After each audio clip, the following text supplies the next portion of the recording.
Good morning, everybody. How are you today? Today is a big day for me because I'm going to be planting some of our precious onions. Onions are one of the vegetables that I'm very passionate about, you could say. I enjoy researching onions, and over the years I've settled on a couple of varieties that I really like. And today we're going to be planting my favorite variety, which is Asa Craig. We have some YouTube friends of ours here on the channel that also plant Asa Craig, so this should be a lot of fun. I've got 4 trays of Asa Craig to plant, and then after that I'll be doing 4 trays of our storage variety. Asa Craig is not a storage onion, but so you also have to have a storage variety.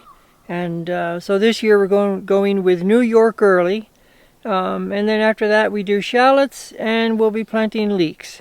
All of our alliums are open pollinated. That's something that I've always insisted on.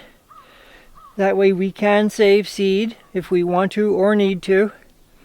I've been saving Asa Craig seed for a very long time. In fact, I can't remember when we last purchased Asa Craig seed. We did buy the New York Early seed, though. We did buy that. But, all right, let's get started.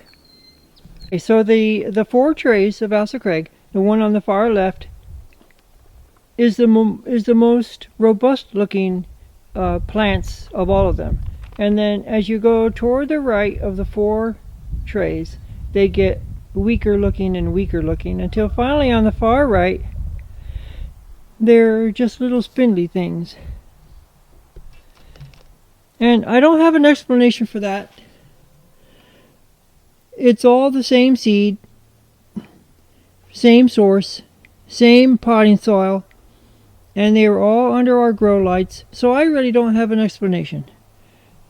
All I can do is put them in the ground and just hope for the best. We'll get something, but that's just one of those mysteries of gardening. I just don't know what's going on there.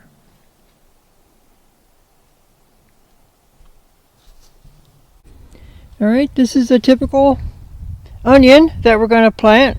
This is a transplant. If you go to buy these, they're wicked expensive. They're not hard to grow at all. Just get a package of seeds and put them in some soil. Put them on a windowsill. You're done. But anyway, they're overdue to be planted. I should probably start them later. I usually go the middle of February.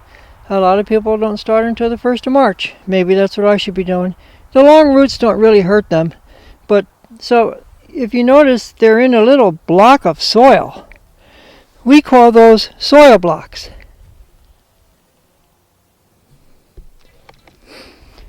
And we do have a video from back in February where we made the soil blocks. You could refer back to that. I'm going to be planting 4 of these transplants, 4 of these seedlings together in one location, and I'll show you how that goes. So what I do is I make 4 groups of these seedlings, groups of 4, and I go 4 across in my garden bed. My garden bed is 30 inches, which is dictated to me by the width of the rototiller. It's a 30-inch tiller, and so I make 4 divots with my little hand trowel. I'll just show you the first batch, and then I'm going to get to work on it and just let the video run. That should be exciting. Okay. So there's 4 little divots, and then I take a handful of compost and put some in each one of these divots.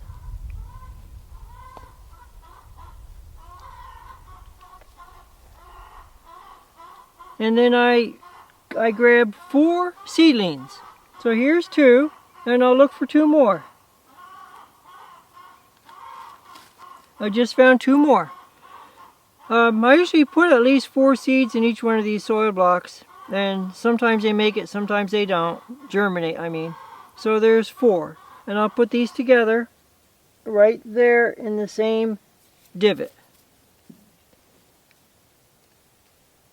Now you can see why I wear an apron, in case you wondered. So there's that 4. Now I'll grab 4 more. I'll look for a soil block. I try to find one that has 4 in it. This one does. I don't know if you can see it or not, but this soil block has 4 seedlings in it, and that's perfect. So I'll put those in the next divot and look for 4 more. So here's a soil block with 2, and here's another one with 2, so that makes 4. I'll put these in a divot. I hope you can see it. There we go. And then I've got one more divot to fill.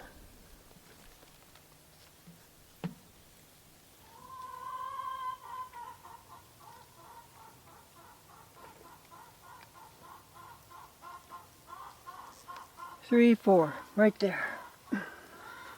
I try to have at least 4 transplants per divot, per grouping. And I'll put that right there. So there you go. That's the first row. If I can find my trowel, here we go. I'll just backfill some soil into there. I can get 4 times the onions in a given area as opposed to just putting 1 onion transplant per divot. And you're asking yourself, well, does it make the onions smaller? Well, we're told that it doesn't. There are advantages other than the space saving. One advantage is that it makes it easier to weed, we're told. Anyway, we've been using this system now for, 10 years or more. And it works very well for us. So instead of, this is going to be a 66-foot long row. And instead of one 66-foot row, we'd have to have 4 of them. That would be half the garden. And so we don't want to commit that much space to it. So we do it this way.